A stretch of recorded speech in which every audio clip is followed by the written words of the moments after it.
मैंने बोला पकौड़े तलना है तो डिग्री की जरूरत है क्या? ये बेचने जा रहे भाई साहब। किसी ने कहा था कि धरा बेच देंगे, गगन बेच देंगे, कली बेच देंगे, चमन बेच देंगे। अगर आप यूं ही सोते रहे तो ये फर्जी राष्ट्रवादी वतन बेच देंगे।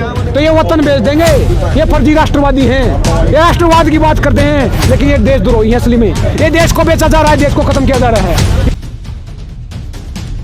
जब भी भाजपा पर सवाल उठाए गए कि हम ईवीएम मशीन जो है, ईवीएम मशीन में गड़बड़ नहीं है, कई बार भाजपा ने सबूत भी दिए ईवीएम मशीन में गड़बड़ नहीं है, पर अब असम में जिस प्रकार से ईवीएम मशीन पकड़ी गई है वो भी भाजपा विधायक की गाड़ी से, उसको कैसे देखते हैं? ये तो गाड़ी में पकड़ी गई, इनके घरों में भी मिलेगी। अच्छी तरह तहकीकात करवाओ, करवाओ, इंक्वायरी करवाओ, इनके घर में निकलेगी। जिस देश में ये मशीनें बनती है ना, जापान में या वेस्टर्न वर्ल्ड में जहाँ पे बनती है, वो देश इसका यूज नहीं करते। हमारे देश में जब इसमें खामियां हैं, कोई लोग खुश नहीं है, जो राजनीतिक पार्टियां वो खुश नहीं है, तो उसको तभी यूज किया जा रहा है। अमेरिका में प्रेसिडेंट का चुनाव हुआ, ताजा उदाहरण है, जो बाइडेन वहाँ पे इलेक्ट हुए हैं, तो वहाँ पे बैलेट पेपर से चुनाव करवाया गया है। तो यहाँ पे क्या कर रहे हैं? मशीनों का यूज कर रहे हैं। अगर उसमें खामियां है तो उसको हटाओ ना। तो ये तो बिल्कुल जाहिर हो चुका है, जग जाहिर हो चुका है। इलेक्शन कमीशन और ईवीएम मशीन ये सब कुछ बीजेपी के प्यादे हैं, पपेट हैं। फिर तो सवाल उठता है कि जिस राज्य में बीजेपी की सरकार बनी है वहाँ पर भी ईवीएम से बनी होगी। हो सकता है साहब, बिल्कुल बनी हो, बिल्कुल बनी हो, कोई शक है क्या?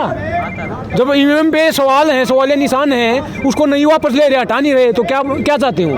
क्यों नहीं चाहते? क्योंकि वो हटा दी तो सरकार नहीं बनेगी। यही तो हो रहा है, ये सच्चाई हो सकती है। तो चुनाव आयोग भी क्या बीजेपी के बिल्कुल आपने सुना होगा थोड़े दिन पहले सुनील अरोड़ा, अशोक लवासना का केस।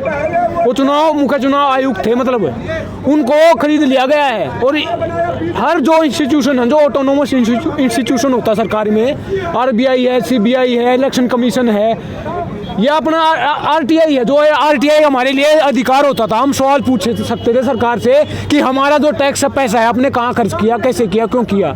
उसको भी डाइल्यूट कर दिया है, हर चीज को डाइल्यूट कर दिया है। सरकार तानाशाही पे उतर आई है और जानबूझ के जो सवाल पूछेगा उसको जेल में डाला जाएगा।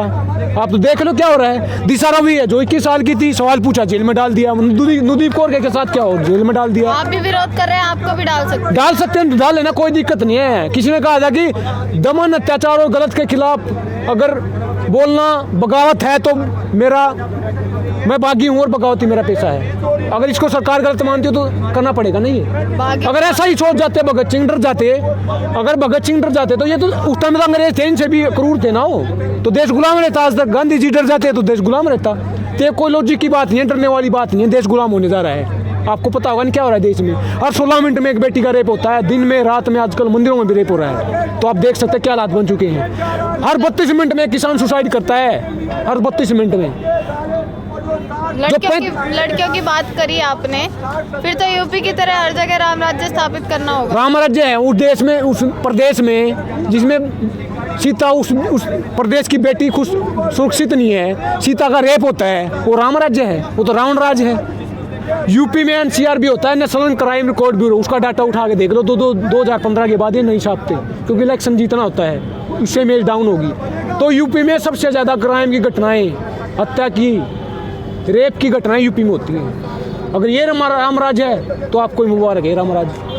बंगाल में भी स्थापित करने जा रहे हैं वो तो। बंगाल, यूपी के जो मुख्यमंत्री हैं वो योगी आदित्यनाथ जी, वो बंगाल की लड़कियों की सुरक्षा की बात कर रहे हैं। और फिर वो उनसे पूछो ना सवाल। आप अपने जो प्रदेश की बेटियां हैं, अपने राज्य की बेटियां, उनको सुरक्षित कर लो ना सबसे पहले।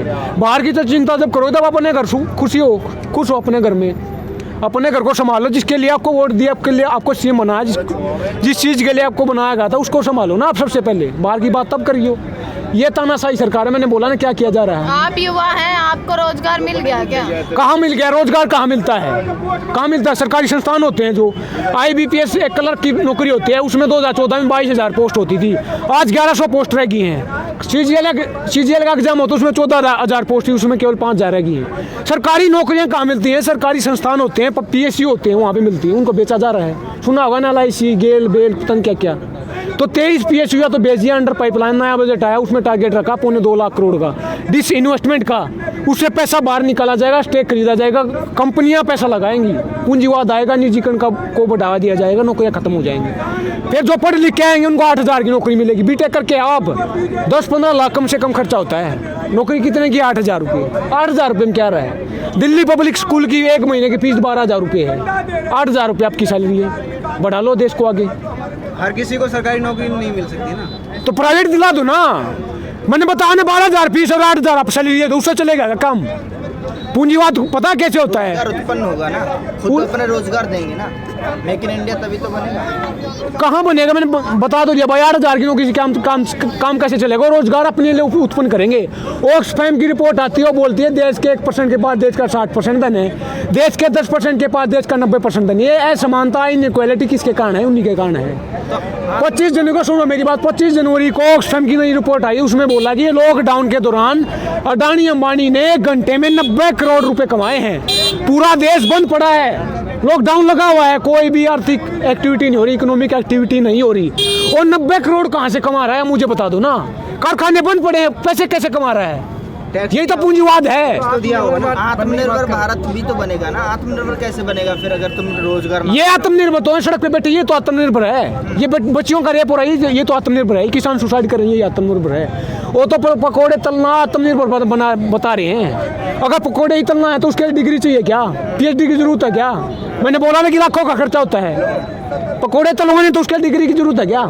न्यू एजुकेशन पॉलिसी आई, उसमें क्या बोला कि पहले right to education article 21A संविधान का बात करता है, 6 से 14 साल के बच्चों का एजुकेशन फ्री दी जाती थी।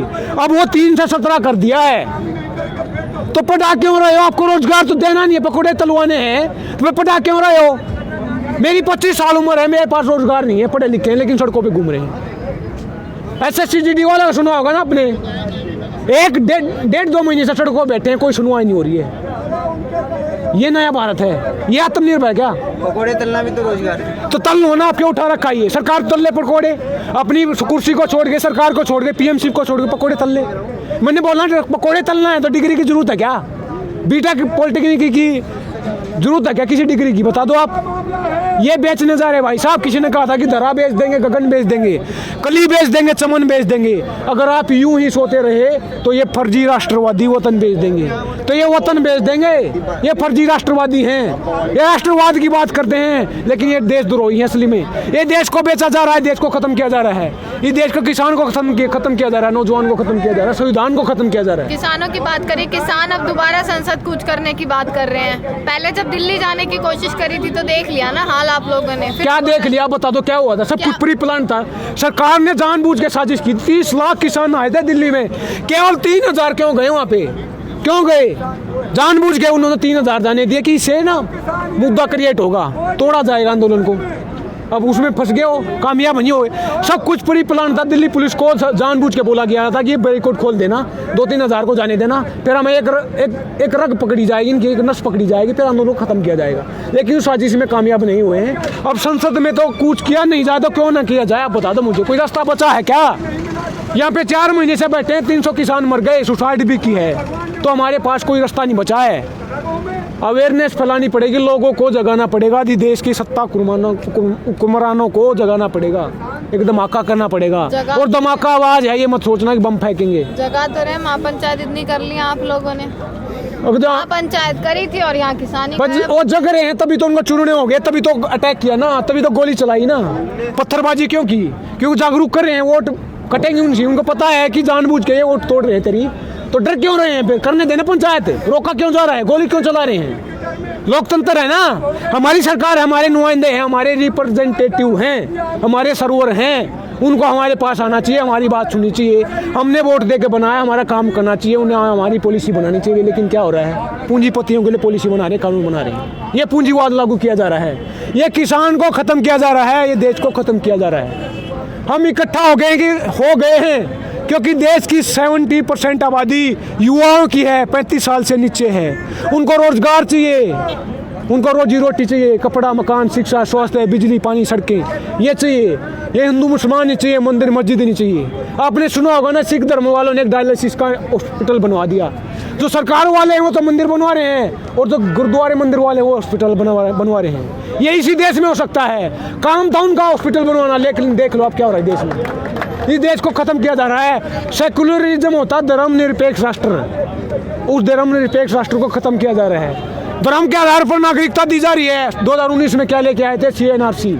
तो इस देश को खत्म किया जा रहा है, संविधान को खत्म किया जा रहा है। तो अंत में यही कहूंगा कि पूंजीवाद का उल्टा होता है समाजवाद, और समाजवाद की भगत सिंह ने बात की थी, समाजवाद जरूरी है, इनकलाब आना चाहिए। तो भगत सिंह ने कहा था कि दिल में रहेगी मरकर भी वतन की उल्फत, मेरी मिट्टी से खुशबू वतन आएगी। इनकलाब जिंदाबाद।